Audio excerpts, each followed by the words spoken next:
বিবাহের ক্ষেত্রে আপনি মোহরটাকে কম করবেন। আপনি মোহর মানে মেয়েদেরকে বলছি, মেয়ের বাবাদেরকে বলছি, সামর্থ্য অনুযায়ী করবেন। ছেলের সামর্থ্য অনুযায়ী করবেন, তার উপরে বোঝা চাপিয়ে দিবেন না। কিয়ামতের আলামতের হাদিসে আমি এটাও পড়েছি, শেষ জামানায় মোহর অনেক বেশি করা হবে, দেওয়া হবে কম। হয় না এমন? আর বাকি আছে আলামতের কিছু। তো ওই চিটারির মধ্যে নাই। আপনি বলছেন 1 লাখ, 1 লাখ আমি দিব নগদ, ব্যাস নগদ। বলছেন 5 লাখ দেওয়ার সামর্থ্য আছে আমার, 5 লাখ দিব, যে নগদ শেষ, পরে মাফ নিয়ে নিব, এইসব বার্গেনিং আপনি নাই। আর এখনকার বিবাহগুলো দেখলে মনে হয় যে মেয়ের বাবা ছেলেকে বিক্রি করছে আর ছেলের বাবা মেয়ে কিনছে। সবচেয়ে বেশি মোহর দেখা যায় যে চিটাগাং এরিয়ার দিকে আর কি। এবং আপনি জানেন কি না, সবচেয়ে বেশি বিবাহ বিচ্ছেদ ওই জায়গায় বেশি।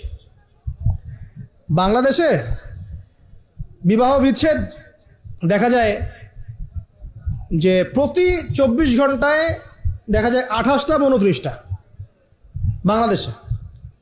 হ্যাঁ, শুধু তাই না, আমি দেখলাম যে 10 লক্ষ মেয়ে অতিরিক্ত আছে পুরুষদের তুলনায়, সমাজে ঘুরে বেড়াচ্ছে, স্বামী নাই।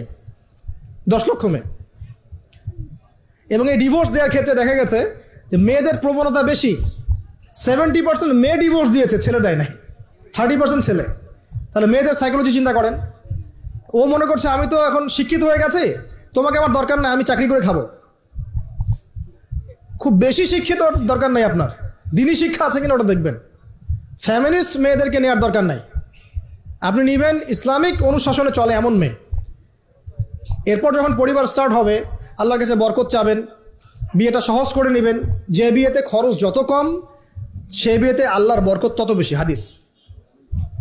অলিমা হবে, মাশাআল্লাহ, আপনার বিবাহিত জীবন মোবারক হোক, দোয়া করি। এরপরে দেখবেন উভয়ের মাঝখানে আল্লাহ পাক আপনাদের মাঝখানে ভালোবাসা ঢালবেন ইনশাআল্লাহ। সূরা রুমের মধ্যে আল্লাহ পাক বলেছেন, ওয়াজআলা বাইনাকুম মাওয়াদ্দাতা ওয়া রাহমা, আমি আল্লাহ স্বামী স্ত্রীর মাঝখানে ভালোবাসার ভ্রাতৃত্ব ঢেলে দিয়েছি। এটা আল্লাহ পাকের একটা আয়াত, নিদর্শন। এবার আপনি পরিবার গঠন করেছেন, এখানে আমি কয়েকটা কথা বলি যে উভয়ের মাঝখানে খুব চূড়ান্ত লেভেলের ভালোবাসা এটাই যথেষ্ট নয় পরিবার সুখী হওয়ার জন্য। পরিবারের মধ্যে এখন থাকতে হবে সলাত। কি থাকতে হবে ভাই? সলাত। পরিবারে থাকতে হবে কোরআন, পরিবারে থাকবে সুন্নাহ, পরিবারে থাকবে ইসলামী অনুশাসন, পরিবারে থাকবে খাস পর্দা। আপনার বউকে মানুষ দেখেই নাই, এরকম পর্দা। আর কাপড় খোলা তো অনেক দূরের কথা। আমার এমন স্ত্রী আপনার স্ত্রীকে দেখেই নেই মানুষ। বাধ্য না হলে সে বাইরেই আসবে না। বাধ্য হয়েছে, আসছে। মাহারাম আছে, মাহারাম সাথে আছে, এখন বাইরে আসছে। আপনার স্ত্রী ওই মানুষের বাসায় গিয়ে রাত কাটাবে না। এমনকি মানুষের বাসার টয়লেটে গিয়েও যেন সে কাপড় না চেঞ্জ করে। কারো বাসায় গিয়ে স্ত্রীকে রেখে দিয়ে আসবেন না, যে অপরিচিত কারো বাসায় স্ত্রীকে রেখে আপনি কোনো কাজে গেছেন, যাবেন না, এটা করবেন না। আপনার কাছে মনে করেন একটা কোহিনূর হীরা আছে, মনে করেন, যেটার মূল্য ধরেন যে লক্ষ কোটি ডলার। এটা আপনি কি যত্রতত্র ইউজ করবেন, নাকি আপনি খুব যত্ন করে আপনার ভিতরে আগলে রাখবেন? কোনটা? ইসলাম এভাবে নারীকে সম্মানিত করেছে যে তারা আমাদের কাছে এত বেশি প্রেশিয়াস যে আমরা এভাবে যত্ন করে ওদেরকে ঢেকে রাখি। কথা কি বুঝতে পারছেন? আর তোমাদের কাছে মেয়েদের দাম নাই, তোমরা ল্যাংটা হয়ে ঘুরো, তোমাদের কে বাধা দিয়েছে? ঘুরছেও তো তাই। আর নগ্নতা বলতে আপনি কি মনে করছেন? খালি কি বিকিনি সংস্কৃতি নগ্নতা? নিসাউন কাসিয়াতুন আরিয়াও তো নগ্নতা, যে নারী পোশাক পরেও নগ্ন হয়ে আছে, এটাও তো নগ্নতা। আর নবীজি বলেছেন যে আরবদের ধ্বংস, লা ইলাহা ইল্লাল্লাহ, আল্লাহ ছাড়া কোনো ইলাহ নাই। কি ভয়ঙ্কর আযাব আসছে। তার স্ত্রী জাইনাব বিনতে জাহাশ তিনি বলছেন, ইয়া রাসূলুল্লাহ আনুহলিক ওয়া ফিনা সালিহিন, আমাদের মধ্যে সলেহ সৎ মানুষ থাকা সত্ত্বেও কি আমরা ধ্বংস হয়ে যাব? নবীজি বলছেন, নাম, হ্যাঁ। ইযা কাসরাতুল খাবাস, যখন অশ্লীলতা, বেহায়াপনা, নগ্নতা ছড়িয়ে পড়বে, তখন ভালো মন্দ সব ধুয়ে ধ্বংস হয়ে যাবে। এই কারণে নিজে খুব ভালো আছি, ওরা খারাপ, ওদেরকে কিছু বলার দরকার নাই বলে ভালো হয়ে থাকার সুযোগ নাই।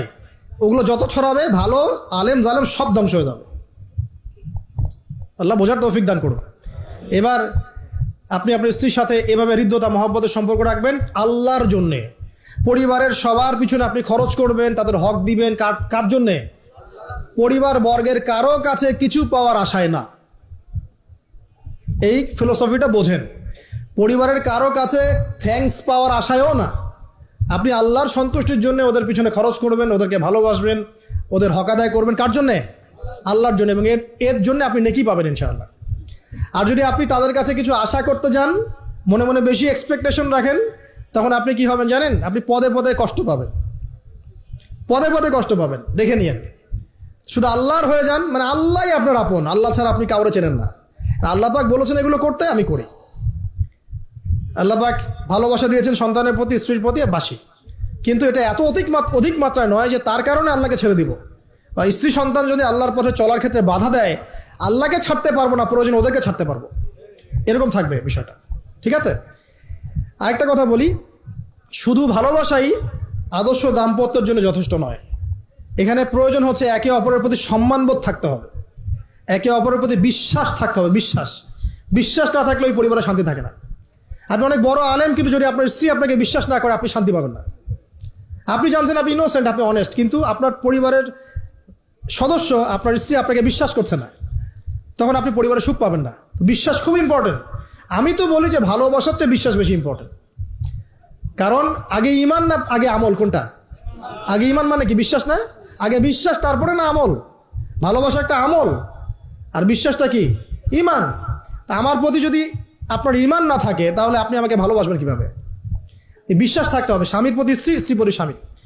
এবং এখানে পুরুষদেরকে সহনশীল হতে হবে, কারণ আপনার স্ত্রী সারা জীবনে আপনাকে প্রচুর পেইন দিতে পারে, এবং এটা মেয়েদের ফিতরত। এখানে সবরের জাজল্যমান দৃষ্টান্ত স্থাপন করতে হবে, নসিহত করতে থাকতে হবে ততদিন পর্যন্ত যখন আপনি দেখছেন যে হ্যাঁ এগুলোতে কাজ হচ্ছে। যদি করতে করতে করতে করতে কাজ না হয়, দেখা যায় এই ফিতনায় জর্জরিত থেকে আপনার দিনের পথে চলাটা ব্যাহত হচ্ছে, তখন আপনার উচিত হবে আসহাবুল কাহাফের মতো চিন্তা করা। ইশারা দিলাম, যথেষ্ট। পরিবারে পর্দা থাকবে, সন্তান হবে, এখন আলহামদুলিল্লাহ সন্তানদেরকে প্রতিপালন করবেন ওই যে মা হাজেরা তার মতো, ওই যে আপনার কি বলবো, রাসূলুল্লাহ সাল্লাল্লাহু আলাইহি ওয়াসাল্লামের সাহাবায়ে কেরাম তাদের মতো করে। এমনকি আমাদের নবীজিকে তার চাচা, তার দাদারা যেভাবে লালন পালন করেছেন, ভালোবাসা দিয়ে, হৃদ্যতা দিয়ে, এভাবে সন্তানকে ভালোবাসবেন, সন্তানের কথাগুলো শুনবেন, বাচ্চাদেরকে মূল্যায়ন করবেন, বাচ্চারা কি খাবার খাচ্ছে খুব ভালো করে খেয়াল রাখবেন। বাচ্চা নেওয়ার সময় বা বাচ্চা নেওয়ার চেষ্টা করার সময় দোয়া পড়বেন, এবং সবসময় সেজদায় নামাজে দোয়া করবেন পরিবারের জন্য, বাচ্চাদের জন্য, যে আল্লাহ আমার পরিবারের উপর শান্তি দাও, বাচ্চাদেরকে ভালো মানুষ বানাও। রব্বানা হাব লানা মিন আজওয়াজিনা ওয়া যুররিয়াতিনা কুররাতা আয়ুন ওয়াজআলনা লিল মুত্তাকিনা ইমামা। এই দোয়া বেশি বেশি করবেন। রব্বি হাবলি মিনাস সালিহিন বেশি বেশি করবেন। আপনার একটা নেক সন্তান আগামীতে এই উম্মতের দায়িত্ব নিতে পারবে ইনশাআল্লাহ। হাজার হাজার গবাদি পশুর দরকার আছে? একটা ইব্রাহিম, একটা ওমর, একটা খালিদ বিন ওয়ালিদ আপনি জন্ম দিয়ে দেখান, ওই একজনই যথেষ্ট ইনশাআল্লাহ তাআলা। পারবেন না ইনশাআল্লাহ? সন্তানের কথা শুনতে হবে। প্যারেন্টিংস একটা বই আছে, বাজারে পাওয়া যায়, কিনে নেন।